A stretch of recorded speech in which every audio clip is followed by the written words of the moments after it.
Bonjour tout le monde. Alors aujourd'hui c'est la chandeleur et bien sûr c'est pas parce que on mange pas de farine, pas de sucre, pas de gluten, qu'on est sur une alimentation anti-inflammatoire qui nous fait du bien que ce n'est pas une alimentation gourmande. Alors c'est pour ça que je vais vous donner une recette de crêpes, des crêpes keto comme on dit chez nous, qui vont être sans farine bien sûr.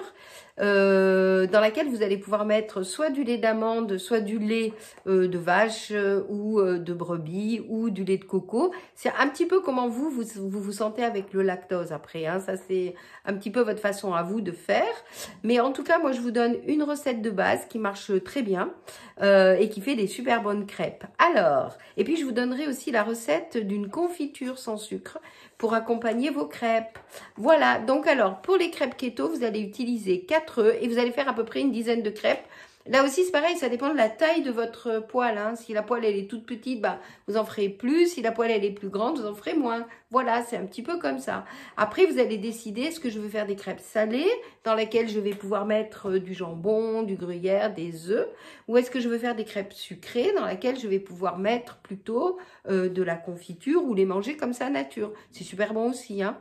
Donc, alors, pour des crêpes, la recette de base, ça va être 4 œufs, donc ça vous pouvez noter, hein, 4 œufs, 100 g de mascarpone, 50 g de beurre fondu, 60 g de poudre d'amande, 10 centilitres de lait d'amande ou de lait de coco, enfin c'est ce que je vous disais, hein, en fonction de vous, votre sensibilité au lactose, une petite pincée de sel. Ça c'est la base et que vous allez pouvoir faire des crêpes avec ça qui vont être des crêpes salées.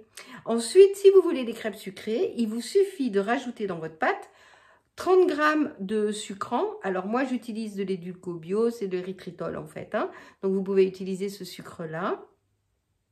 Vous pouvez mettre de la vanille. Alors vous la parfumez avec soit de l'extrait de vanille, soit une gousse de vanille, soit moi j'ai de l'huile essentielle de vanille qui est un vrai délice, hein, vraiment très très bonne. Donc je mets quelques gouttes d'huile essentielle de vanille dans ma pâte à crêpes, ou alors vous pouvez mettre un petit peu de cannelle si vous aimez ça, ou alors vous pouvez mettre aussi de la fleur d'oranger. Ça c'est plus traditionnel.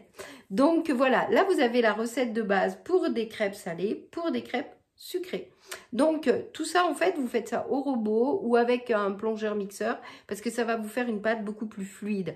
Donc vous commencez par mélanger les œufs, le mascarpone, vous ajoutez ensuite la poudre d'amande, le lait et puis vous allez ajouter un petit peu de beurre aussi fondu et vous en gardez pour faire cuire vos crêpes, d'accord? Donc ça c'est vraiment la base. Ben voilà, il n'y a pas grand chose à dire de plus. Vous faites attention de ne pas faire des crêpes trop épaisses. Donc quand vous mettez dans votre poêle, eh ben, vous allez faire ce petit mouvement pour que la pâte à crêpes elle s'étale bien de partout. Vous allez peut-être avoir un peu de difficulté au début, mais vous faites une crêpe et vous voyez un petit peu comment ça fonctionne. Je vous avais dit que je vous donnerais la recette d'une confiture sans sucre. Ben, c'est très simple, hein, la confiture sans sucre. Vous prenez des fruits rouges, parce que plutôt des fruits rouges, hein, qui sont beaucoup moins sucrés que n'importe quel autre fruit. Donc ça va être des framboises, ça va être des myrtilles, ça va être des fraises. Et en fonction de la saison, ben, soit vous les avez congelées et vous en avez dans votre congélateur, soit vous les avez pas congelées. Ben, à ce moment-là, vous achetez un petit sachet de framboises, fraises ou myrtilles surgelées. Vous allez les mettre dans votre casserole, une petite quantité, ça dépend si vous voulez faire pour un pot, vous mettez à peu près 100 g hein, de fruits. Et puis, vous les faites un petit peu à la fois décongeler et cuire à la casserole. Vous allez rajouter un petit peu de sucre. Moi, je dirais à peu près une cuillère à soupe de sucrant, c'est-à-dire d'édulco bio ou d'érythritol. Et puis, vous rajoutez une toute petite pointe cuillère d'agar-agar qui va faire que ça va vous faire une petite gelée. Donc, agar-agar, sucrant, les fruits, vous remuez bien tout ça. L'agar-agar, vous le mettez en fin de cuisson, il faut que ça frémisse, que ça bout pendant une petite minute. Ensuite, vous mettez ça dans un pot, vous laissez refroidir et vous allez avoir une gelée de framboise, une gelée de fraises, une gelée de myrtilles, etc. etc. Et vous pouvez l'utiliser pour mettre sur vos crêpes. Ou le matin, pour votre petit déjeuner, par exemple, ça peut être une alternative aussi. Donc voilà, bah écoutez, régalez-vous et puis n'hésitez pas à me contacter si vous voulez plus d'infos sur un coaching avec moi, par exemple, d'organisation ou vraiment un coaching alimentaire par rapport à des problématiques métaboliques. Et bah, je vous dis très bon dimanche et je vous dis à très vite. Ciao!